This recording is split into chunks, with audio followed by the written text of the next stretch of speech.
let's put our headphones on. Did you ever see the thing online that it's like a paragraph, all jumbled up letters, and they go, "Can you read this?" And like nothing's spelled correctly.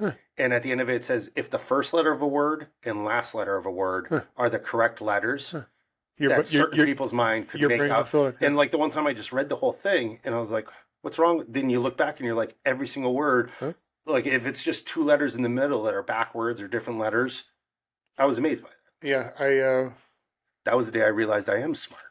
Don't listen to what people say. When they always say only 10% of the population can read this, I sit there and read it. I'm like, that's right. It's a gold star for me.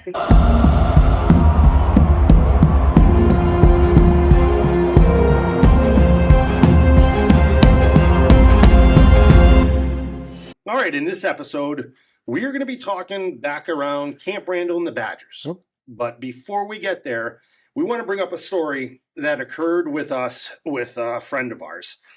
And I don't know, you want me to start? You want to start it? You might as well start it. I mean, because, and then I'll interject. But we've all heard this word. We all sort of knew what it means. But it wasn't until somehow we were having a conversation and we bring up Europe and we bring up hotels and what different cities are like because this person had traveled. And all of a sudden we go, or they said to us, well, just so you understand, unless you're in a high-end hotel, in most countries in Europe, there's bidets. And we were like shell-shocked. And we're just like, what do you mean the bidets? Like the bidets we see on social media, like the electronic ones, this, that, the other. And what was just a couple things that hit us. I'm going to just say these two things. And there's a lot more we're going to get into, but I'll toss it back to you. Was one, the most disgusting thing I heard, in addition to the buffet, was that the plumbing is bad. In all of Europe. Plumbing is bad, is what we were told. And that we'll try and be polite in this aspect. When you go number two, and you go to wipe and clean after number two, you don't put that paper in the toilet. You put it in a garbage can or a basket next to the toilet. Next to the toilet. Are you kidding me? Yeah. I mean, sometimes when I eat unhealthy and I wash it down with beer, the last thing I want to do is be putting the refuse paper. See, like that refuse paper. Yeah, how's that? That sounds very intelligent, very clean. Putting it in a basket next to where I'm sitting because I'm going to fill that basket. I promise you. And then the second quick thing, and then we'll take it all back to the beginning and address every detail. The second thing, when we ask about the bidet, no, it's not like what we see on social media. Like I have in my house. You do have one in your house. Yes. It's not the electronic kind where you turn a wheel and it's electronic and gone water into the tank. No, it was described to us as a bird bath. Like a vessel of water, like a bird bath. That they have water in there, and then you just kind of like squat, hang over it a little bit, and then like you in, out, and then side to side. I'm not sure if you're splashing the water. I just know from personal experience, it's gonna require more than just a gentle splashing of water. Then our questions started coming. So now, are we sitting in the bird bath? Yes. And then are there bird bath washcloths? Yeah. Are we using toilet paper again, or refuse paper? Refuse paper. Or am I using a washcloth? And then after I'm done with the washcloth, am I putting the washcloth in the same basket as the refuse paper? Yeah. Does that get tossed, or are they washing the washcloth? Am I grabbing a fresh washcloth every time that I'm going in there? I have so many questions about a bidet in Europe. And then, do they dispose when you're done? The other question, do they dispose of the washcloth, or are they literally putting this in a washing machine and then putting used but clean washcloths back on the shelf? Because I don't know. I just in my other questions, what color are the washcloths? I mean, that's very important. Are you going to use white? Because I promised you one. White's out. White. Basic colors. White's out. Yep. That's the first one out. Yellow's out. Nope. Some of the middle colors, red, purple, can't be used in those. I think it comes down to brown or black. But those are the only options I could think of at this point then. But we even had the question, like I remember there was like a couple yeses, a couple no's when we were like toilet paper, washcloth. And did we just assume that there was a bare hand option? And we were like, are you, what? Do you remember that or no? Yeah, I vaguely remember that conversation. I thought there was like like that option of and we go, whoa, bare hand, and then what? Like, why? Why can't we just fix the plumbing? Well, maybe because it's such an old continent that plumbing would be really expensive to upgrade. But I tell you, I've been to Europe. I use toilet paper every time. Did you flush? Yeah, I flushed. See, I would too. What am I supposed to do with it? I would too. I'm not putting it in a basket. Here's my thing. I didn't know the basket was an option. Here's my thing about the basket. Here's what upsets me about the basket is if it's in a basket, like let's say, first off, let's say room service comes at noon. Yep. And you have to use the bathroom at 12:30. Yep. Half hour, 30 minutes later. Yep. Now, is it going to sit in the basket? Does room service come like 6 times a day to check the baskets? I hope so. Because if it's at 12:30, and let's say they come at noon every single day, is it sitting in the basket for the next 23 and a half hours? Yeah. Am I sleeping through the night while in the bathroom basket? That's in there. One, in my head, I know it's in there. That's going to bother me. 2, that smell has to smell. Your whole room is going to smell like shit. Just think, too, if you have other people with you. Absolutely. Like families, wives, girlfriends, what? Or if you're traveling with a guest, like a guest couple. Hey, how about this? What if you take kids? What do you do with diapers? Oh. Is it like a diaper genie? We both know that never worked. That was the greatest hoax in the world. It didn't keep the smell away. I think we had 2 of them. Neither one of them worked. No, regardless of what you put in the diaper genie and you spun it and it sealed it. Yeah. And then are we bobbing the babies in the bird bath? I don't know. After you use it, so then hold on, follow me on this one. After you cleanse in the bird bath, you have to drain the water to refill it. Is that how it works, or is that's the thing? So I do think that the person said that there's a drain. So it's like it could be drained, but then too, it's like it just. Then let me ask you this. This is a huge question. Okay. Am I reaching down into the bird bath to grab the shade? Or am I going to be able to do like we have here where I can blow it up and blow it down? We're both thinking of the same exact, like the plug, the stopper with the little beaded chain on it, pulling it out. And my luck, chain's not long enough to get above the water. In my luck, I break the chain off, so I got to go elbow deep in there. I'm not doing it. How about this? Now let's get serious. So if it's a baby, we're holding them up and down. What if you're a mom? I'm just going to throw out like hypotheticals. What if you're a mom traveling with a 14-year-old husky son and you can't pick them up? Then what if you're a little person? Do they come in different sizes? I don't know. Like, do we have like 2 foot high, like, the old school, like little practice potty toilets for kids? Do they have them down there? What if you're a shack and you go to Europe? Is his bird bath like 4.5 feet off the ground? Like, I think for a little person, you probably could have a stool, but for Shaq, that'd be a problem. Yeah, little people might have a ladder that you go up. Yeah, and but what about Shaq? What about us? I have a hard time thinking. Well, you're short, but I have a hard time being 6'6", thinking that I'm going to be able to lower myself into the bird bath. I'm just saying. I understand that because we even have issues getting on and off the toilet, depending on how the backs are feeling and hips are feeling. But I am almost 6'4". But with that being said, because I'm growing, I mean, we are almost eye to eye by now. But yes, the bidet, the bird bath, everything about it, if I ever debate going to Europe, I'm going to say, what's the most expensive hotel? Because I want a bathroom that I could flush whatever I want to flush down.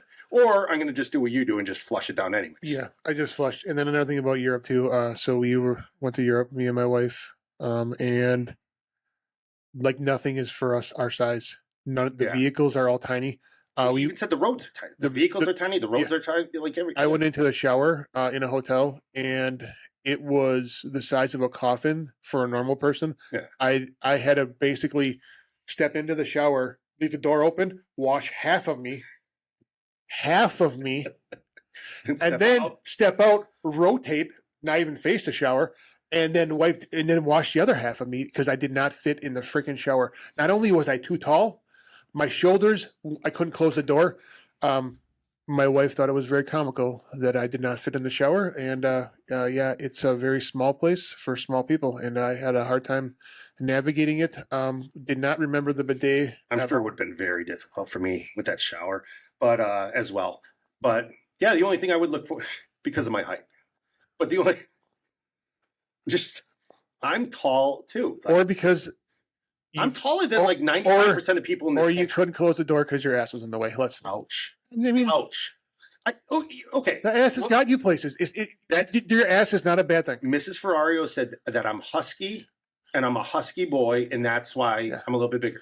My mom also told me that I was big boned, but then I remembered that bones don't jiggle, Bill. So let's face it. I heard those too. I was big boned. I was husky. I shop in the husky section as a kid too. So then how about we take the bidet to a whole new level and talk about another friend of ours, the Albanian. Yep. What did the Albanian have to say when we brought up bidet? When we brought bidets, they said that they had a hole outside in Albania. So that's what shit in a hole. Shit in a hole. I mean, it's kind of similar to shit in the woods in Wisconsin. Same thing. You gotta think, is it like the military? Like, are you digging your own hole? Or is it a pre-drilled hole like a well?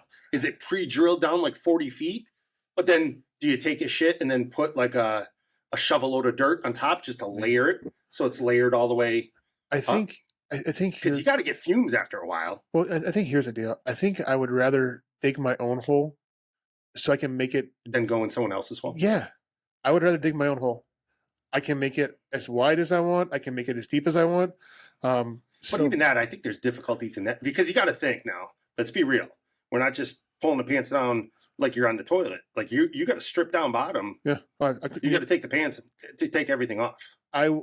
If I did not strip down naked, I feel because we're not like holding onto a tree and leaning back. No, and we're not 17 years old. If it's not, I can't do that, and I'd probably end up just shitting. You'd fall down. I would shit in my pants, or fall down. Or yes, or fall. Thinking you cleared it, and you shit in it, and So I have a bidet, and I'll tell you how I got it because I did not really understand bidets. I mean, I understood the concept, and I wasn't crazy about it.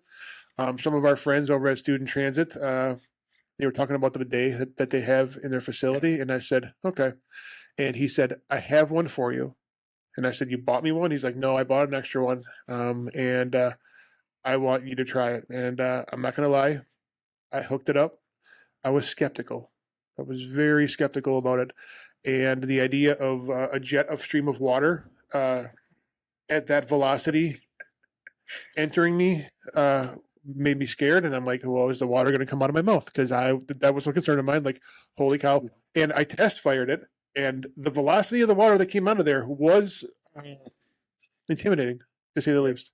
And I was going, ooh, I am not quite sure that I'm ready to take this ride. However, for the show, 217 South Mills, I took on the challenge, and I tell you, it's a wonderful experience.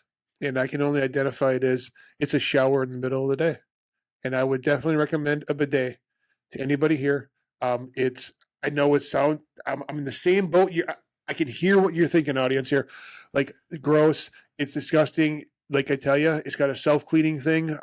It's amazing. I look forward to using the bidet every time I'm in my house, and I will transfer that bidet if we ever move, because that is. You're a bidet man from now on. I am. I'm not going to lie. The U.S. version bidet. U.S. Yeah. Not if either one of us go back, either one of us go to Europe, we're just doing what you did the first time. Just do it and flush. Absolutely. Flush it all down. That's it. Flush and leave, and no one questioned me. That's okay. I was in there. Now you probably screwed the plumbing like a month later, but you're already gone. You're out of the country. What are they going to do? Send me a bill? Yeah. I don't know. They're not going to. There's no. What's that word where you can't bring somebody back from out of the country? What is that when you go to some other country with a criminal? You can't extradite. Yeah, can't extradite from the U.S. for a bidet. That's a big fucking flush. That was a big word there. That was, and it was a good catch on you. Ooh. Yeah, you're on top of it. Absolutely. All right, we'll put the bidets to bed. The bird baths, the bidets, the garbage cans or baskets that you put refuse paper in to bed. We're going to move on to the Badger stuff in Camp Randall. First thing we're going to talk about, one of the best songs ever played at Camp Randall, House of Pain, Jump Around. Yes. A lot of people have confusion. I actually had a lawyer about 10 years ago. I was willing to bet my house and everything in my bank account on my side that I was correct and he was wrong versus him giving me $1. And he said House of Pain Jump Around was playing at least in the mid to late 80s, if not the early 90s. And I said, nope, it was our junior year. Yep. Ryan Sundrop. We called him Sonny. Huh? He was the one, when he got done playing, he was a tight end, went into the marketing department, and came down before the season started and says, I have an idea. Before the fourth quarter, we want to play a different song. We want to change it up, try and get the crowd going a little bit more to back the team, back the defense, and gave us, as a team, a list of songs. And it was our 1998 football team that picked. The majority pick was House of Pain Jump Around, and that's how it came to fruition. So, do you remember the first time it was played? Absolutely. Okay, well, tell us about it, Bill. First time was Purdue in 1998. And what a lot of people remember about that game to start with, and we could go back and forth on it, it was Drew Brees' college record-setting game of all games. I have never seen the ball thrown so much in my life. And after a while, I think Coach Alvarez says, we can bend but don't break. Absolutely. And that was because we knew he was going to throw the shit out of the ball, and he did. Yeah. So he broke the attempt and completion record. And if I remember correctly, it was 84 attempts he had, and he completed 53 completions out of 84 attempts, which is sick. And I ran into one of our D coordinators. And to your point, before the game started, Coach Alvarez is like, listen, we're treating all these short passes as a run. Okay. And that whole, like, we could give up a pass, but we're not giving up more than 4 yards or 6 yards, and we're just treating it as a run. Okay. And we'll stop them eventually. We'll get incompletions. They're going to run the ball. We'll shut that down right at the line of scrimmage. But as those attempts and completions start piling up, all of a sudden our defensive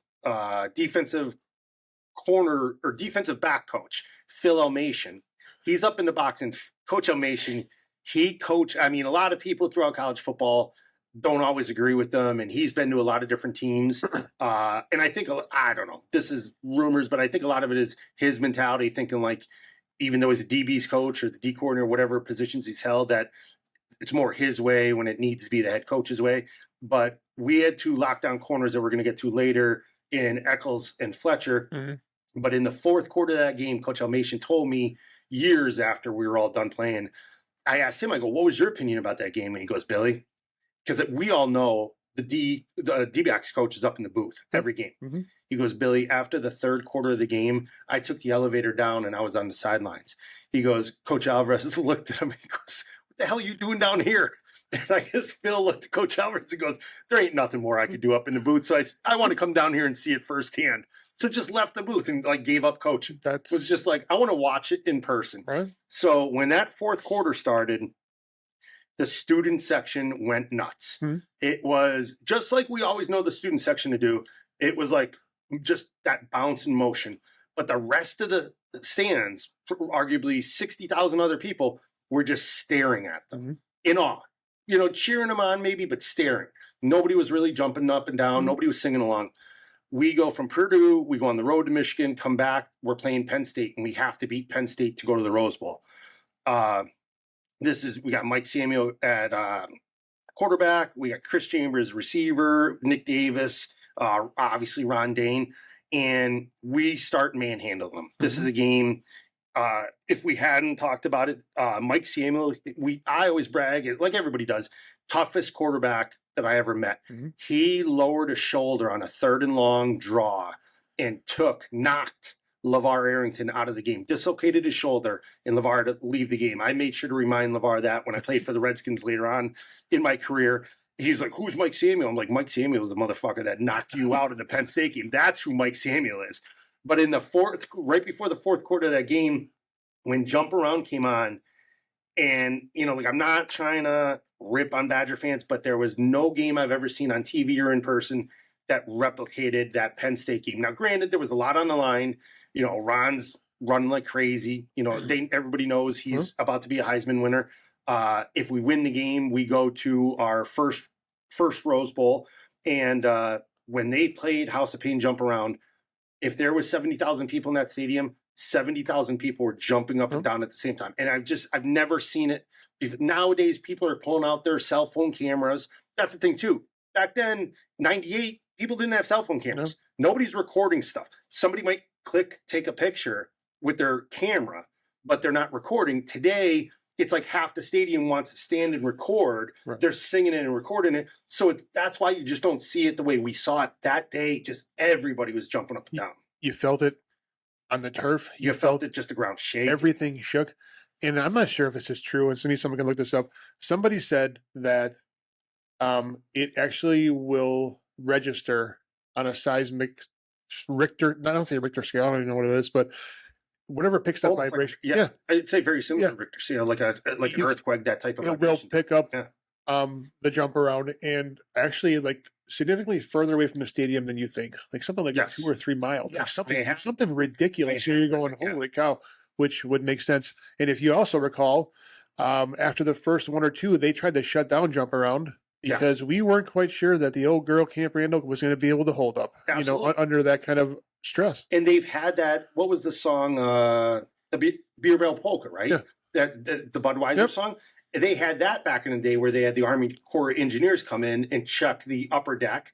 But jump around was a little different reaction than Beer Barrel Polka. So there was a lot of concern about it. But I don't think Barry Alvarez was going to let that song get shut down at least after those 2 games, seeing what could happen there. Just like I think it's similar to Coach Alvarez with the red pants. We did not wear red pants a lot, but when we did, it was like, we need the red pants today. We need a different attitude. That one Rose Bowl, we had the red pants. I don't think there was more than 2-3 times in our whole career. And that's out of 50 games that we wore red pants. Right. Otherwise, we were white on the road, which us linemen hated because white on white makes you look bigger, or white on with red on top at home. I agree.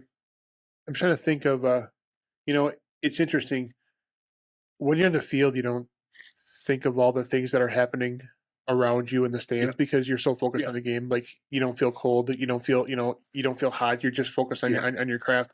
But having friends that went to the game and family went to the game that would tell you, did you not see this?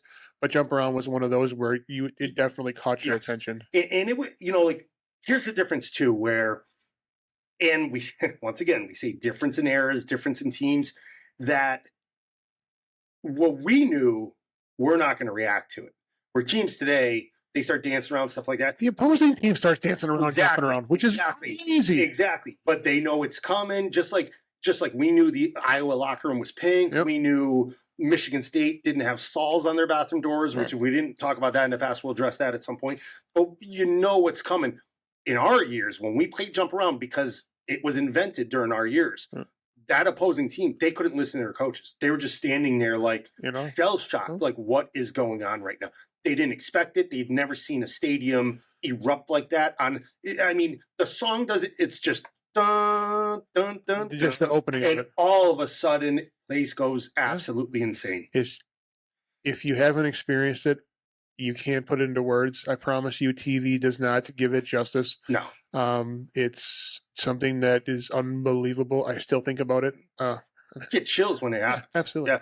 Yeah, for sure. It's pretty unique to us.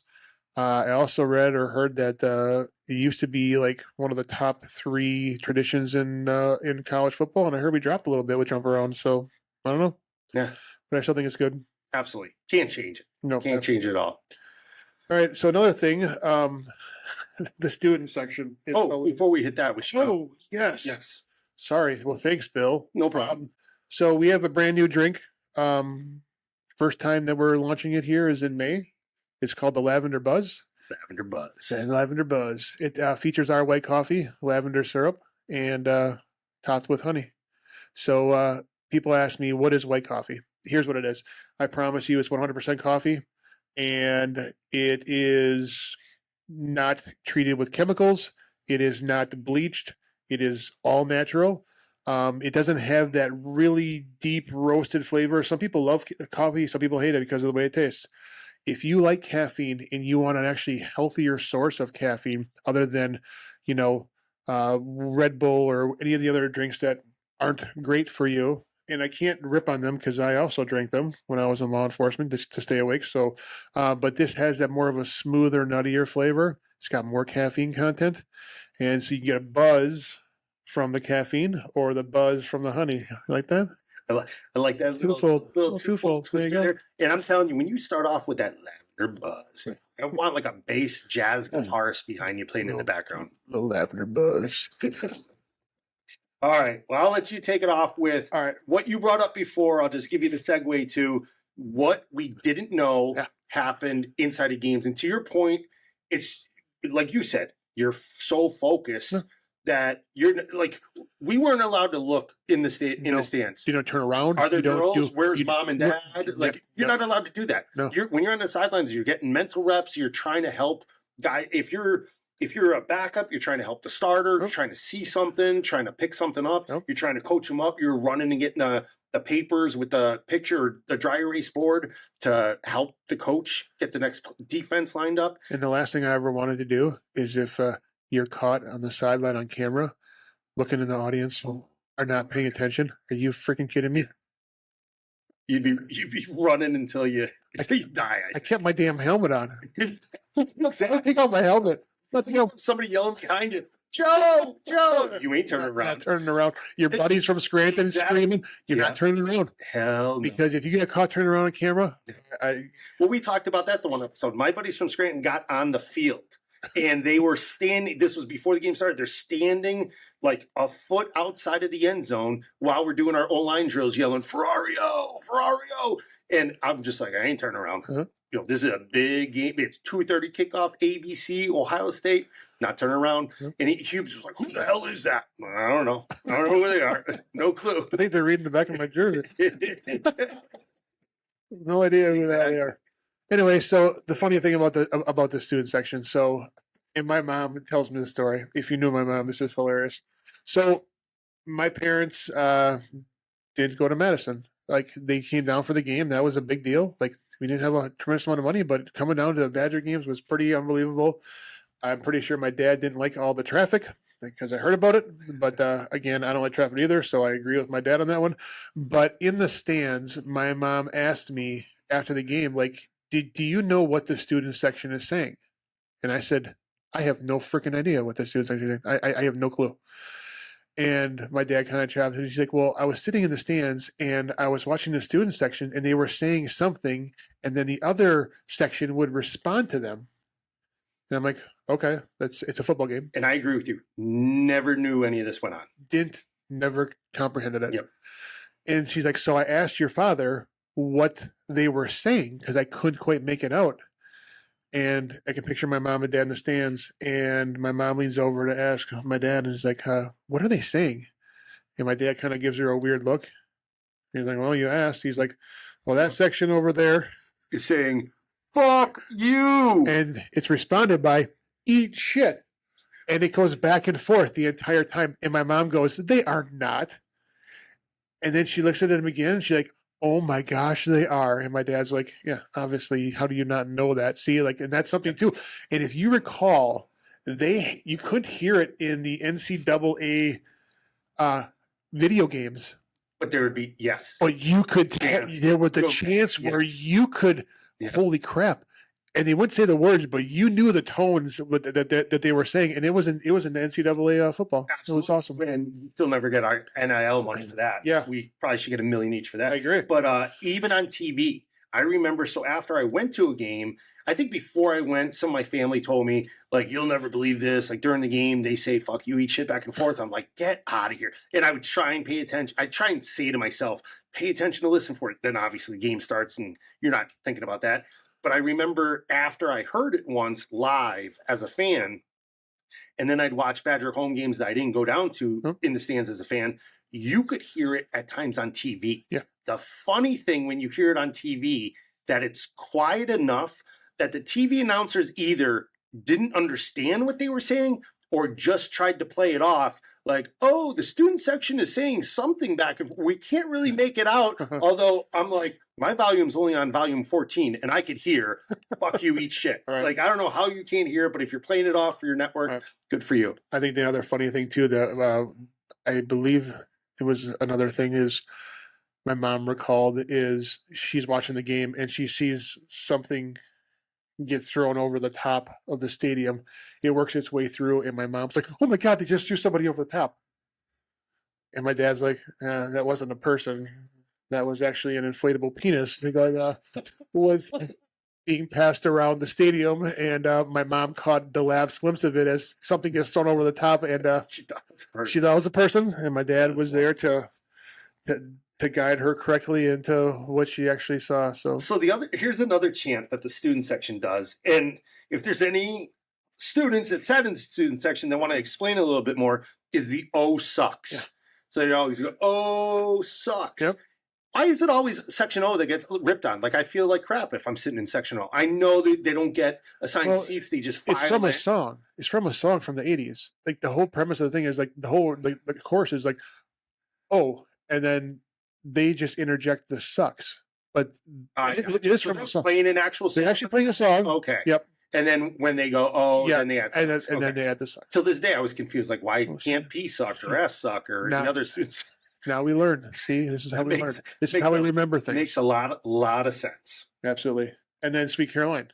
Beautiful. That's I asked the first time I went to a game in the stands. I go, "How long they been playing this for?" I go, "Did they just start this?" And people are like, "No." I go, "Did they play this while I was playing?" They're like, "Yeah, every game." Huh. It is one, other than Jump Around, it is the favorite song that they play at Camp Randall during a football game. I never heard it once during a game, and I belt it out like crazy now at games. Like, okay, just kind of touching me, touching you. There's Steve right there. What a beautiful song. Yeah, he just made it weird. We're best friends, Joe. We are best friends. Just made it weird. All right.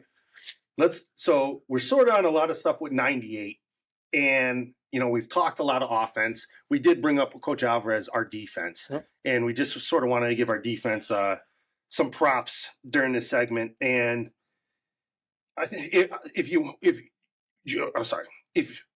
I'm going to read these stats because these stats are absolutely mind blowing.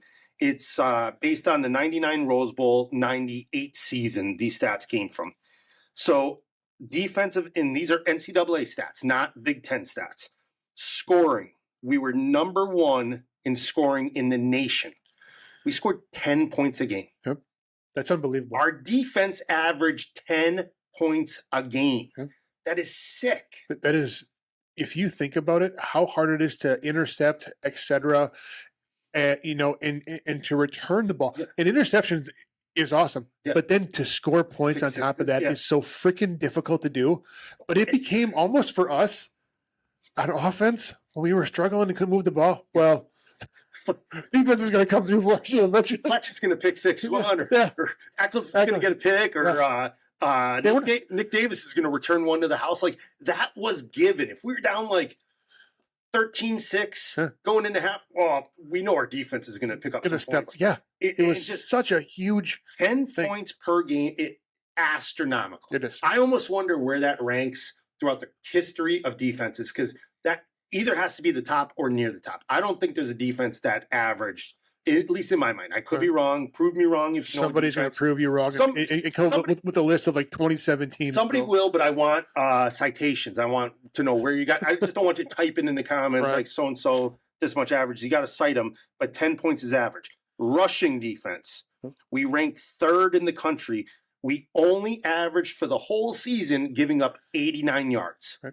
That is sick. That's great. I mean, we used to go up against teams that like week 6 of the season, oh, yeah, they were averaging 89 yards. But, yeah, that's only 3 preseason games. Maybe they played a poor Indiana, poor Northwestern, and an average Illinois team. Mm-hmm. And you're like 89, that we'd bust out like 254 on them because Ron would have 3 touchdowns. Eddie Faulkner would get in. Matt Unert would get in to finish the game. And we would just put up yards. Mm-hmm. But for our defense all season long, especially with the running backs we had in the Big Ten during those late 90s, 89 yards.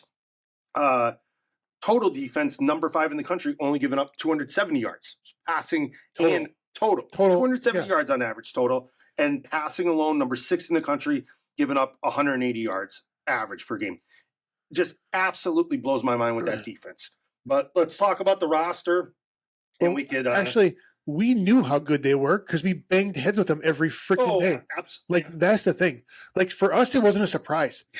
Yes. Like, when you're playing in the games, and the games are easier than practice, that understand that. Yeah. Like the Tom Burks of the world, Yeah. the Chris Cadorzi's, the Donald Thompson. Like, and I don't mean to name off roster here, but Yeah. like, holy crap. Yeah. Like, well, so for me, first off, to your point about the best defense we played was in practice. Nope. When I went to the combines, I don't know if I mentioned this here or on Dan's show, but when I went to the combines, they're like, what's the best defense you faced in your career? And I go, besides the Badgers? And they looked at me and they're like, what are you talking about? You've played with the Badgers the whole time. I go, yeah, in practice is what I'm talking about. And they're like, you're saying the Badger defense in practice? I go, yeah, that's the best. They're like, all right, what's the second best? And I'd like list off this player, this team, whatever. But I'm like, yeah, so here's our 98 roster. I'll just go through it quick and then we could talk about the guys. Yep. At defensive end, we have Tom Burke. Defensive tackle, Ross Kalaji. Nose guard, Eric Malik. Defensive end, John Favre. We also had Chris Janik at nose guard too. Outside defensive end, John Favre. Oh, can't wait to talk about him. Outside linebacker, Bobby Adamoff. Inside linebacker, Donnell Thompson. Outside linebacker on the other side, Chris Cadorzi. Basically, Donnell was the Mike, I believe. Cornerbacks, Mike Eccles, Jamar Fletcher. Free safety, Jason, knock him out, snoring Doring. Yep. And strong safety, we had LT, Leonard Taylor, and then Bobby Adamoff took over. Bobby Myers, I'm sorry. Bobby Myers took over later in that year. Yep. You look at that list and you just bring back memories of facing these guys in practice. Yeah. It's scary. It brings back headaches. Yes. Dizziness, concussions. Yeah, it brings back all those memories. Let's start with Tom, because Tom's got a stat that me and you have talked about, that this was Tom's senior year. Yep. And he trained all offseason with this one stat. After team goals, this is the only individual stat he had, and it was to win the Big Ten sack record. Huh? Right now, me and you looked it up. So the Big Ten didn't start keeping defensive individual stats, I think, until, was it 2005 or 2011? Right around there. Something like that, like early to like mid 2000s. And there were some tremendous, and look it up, defensive ends or defensive tackles in the Big Ten. Just do it from 2005 to present. There are some phenomenal future Hall of Famers, NFL guys, and I think the most sacks they had in a season was 15. Plus, in more recent years, like as we see with Michigan just played 15 games last season. How about the year? What was the guy's name? The white DN from Michigan 2 years ago. He's playing for the Lions now. Not Hayden. I don't know. Hutchinson. His last name's Hutchinson. It's not Steve though, but it's Hutchinson. Okay. Dude, that guy only had, I think, 11 sacks his best year. And he's number whatever on the list. Tom Burke, 22 sacks. It's on the notes. Are you paying attention? These notes are created for you. It's right there. I think I can read that. Tom Burke, 22 sacks. Unbelievable. Will never happen again. No, it won't. I mean, talk about a beast. 22 sacks in a season. In our season that year, the season he did it, we had 13 games, I think. No, 98, we had 12. We only had 12 games in 98. Counting the Rose Bowl was 12. We started with 13, we ended with 13. The 2 middle years, we played 12. That's insane. 12 games, 22 sacks. And I can tell you, that's almost averaging 2 sacks a game. And the guy was a freaking... Yeah. Oh, how about in the Big Ten, during the years they were collecting records? J.J. Watt, down on the list. T.J. Watt, I think T.J.'s even lower on the list. Right. And the top guys at 15 with recorded, where the Big Ten records, Tom's got 22. So why don't we go back? It isn't that far off. It's not like you're trying to record some things from like 1955. Because the NCAA are NCAA assholes. That they don't do shit. Look at the shit with Ron. They don't want to. I know. They just don't want to do the easy thing. They don't want to. They want to do everything else to change and be diversified, except the truth and the what's right. Yeah, you should go back as far as records are. I agree. And it's not that if I figured out by looking up online how many sacks to confirm how many he had, you could do it as the NCAA. You pay people. You make billions of dollars a year. But defensive tackle, we had Ross Kalaji. Ross was a Stevens Point guy. Yep, I played against him in conference in high school. Fast and strong. Yeah. I remember as a guard, did not want to try and reach block him. No. So, just at that point, fast and strong, stayed strong. low, had Yes. leverage, Knew how to had play. crazy grip, always had his hands inside. Just another great guy, had a hell of an NFL career. Nose guard, we talked about. Now, currently, he's actually a coach at Stanford. Yep. So good for him. Nose guard, we had Eric Malik and Chris the Tank Janik. And both those guys, like Malik was a beast. Malik was one of those guys that just had a motor. Yep. You know what I mean? Like, if you stopped him at the line, he's going to block the pass. Yep. You know, if you overreach him, he's going to cut you off behind and make a tackle in the backfield. Like, just a motor type guy. And then Tank was one of those guys. Like, I always say Samoans are the type of people, and Tank's not Samoan, but Samoans are a type of people that if they don't want you to move them, you can't move them. Right. It's just something about their breed, their ethnicity, something in their blood that they have that ability. Tank was very similar to that. Yep. You know, if Tank was a little bit shorter than probably an ideal NFL offensive line, but for college, I mean, played with leverage. Another strong guy, state championship wrestler. That's what I'm thinking. You know, anything so he played wrestler. Learned how to use his hands and get your hands off of him, and was quick with his stunts up there. Yeah, really shitty when you have a combo block on Tank and two of you can't move them. Like that kind of frustrating crap. And then you're getting your ass chewed out because you can't come off on the backer because you're both tied up on Tank. Or tied up, and he does the simple move we all know: drop to a knee and turn sideways. Get skinny. As an lineman, when they drop to a knee, just dump them over. Yeah. You got 4 hands on them, just dump them. Yeah. Couldn't do that with Tank. He'd get through you and get in the backfield. Yep. Linebackers, we had Bobby Adimoff, Donnell Thompson, and Chris Dorsey. And those three, I mean, just unreal. Absolutely unreal. Bobby was one of those guys. I mean, you see, there's a clip, I think, where Fletch is returning one for a touchdown, and Bobby's keeping up. Like in the video, it at least appears he's foot for foot with Fletcher running in the end zone. Absolutely. And then Donnell and Dorsey, those guys were in our draft class, and you can't say enough about him. Again, I played against Chris in high school, so I was very familiar with him, and he was a beast in high school and definitely carried that through in college. I owe the majority. When we skipped over a guy, we'll go back to it. I owe the majority of my concussions to both Donnell Thompson and Chris Dorsey. I mean, those guys, they played linebacker a different way. And once again, we always say, and we've said in these episodes, that the game was different when we played compared to today. Mm-hmm. So those guys, yes, they covered when they had to cover, but they were not cover linebackers. They we're going to stop. Our front seven is going to stop the ball, and those linebackers were included in that front seven. And, man, pulling on a power, trying to get up on a zone onto the linebacker level, they just came downhill, and they had they weren't going to avoid you. They're not like these, like I know even – trying to think, even when we were playing, the Big Ten had – I think it was the weak side linebacker. I can't remember his name, but he was, like, definitely skinnier and lighter, but he was fast. And he would avoid you. Chris Dorsey and Donnell Thompson, they came downhill, and they're not going to try and put their hands on you. They're going head to head, and it's either you're going back or you got to do the same to them and try and get them to go back. It's a stalemate. And either way, they're chewing you up, and then Donnell or whoever's free is floating over the top and stopping the run. Yeah, I said, had my bell rung so many times against that. I'm going to go back to who I skipped over. Who I can't even believe I skipped over. John Favre. John Favre is a guy, he was our captain, one of the captains, and I'm just trying to look here. We had Bobby was a captain as well. Chris was a captain, so Donnell was a captain, just so we're not eliminating anybody that were captains. But John, you look at him, John I think John had 4 state championships in high school. I don't know if he lost a high school game in high school. I think he won his all 4 years, never lost a game, 4 state championship wins. You look at him, doesn't look like a football player. No. I mean, doesn't look like, not saying I was the ideal lineman, like I am probably like a quarter of an inch shorter than the ideal lineman, but he didn't look like one. He was the guy. Here's a funny story, how we are scared to death stepping on a scale or sometimes putting your toe under the scale for the guy in front of you. Like, here, let me help him out, 5 pounds. John used to actually put 2.5 pound plates in his ruds. That's crazy. On the scale. He finally got to the point where JD made everybody weigh in on their ruds so he could see if he had weights. Not that he made us do it because he knew we weren't, but he knew there was guys like John trying to keep his weight up, and he struggled with it. John even played our senior year, and John could reach out in the comments if he wants. If I'm wrong, I believe he had a fractured vertebrae that Coach Alvarez told us about after the season ended.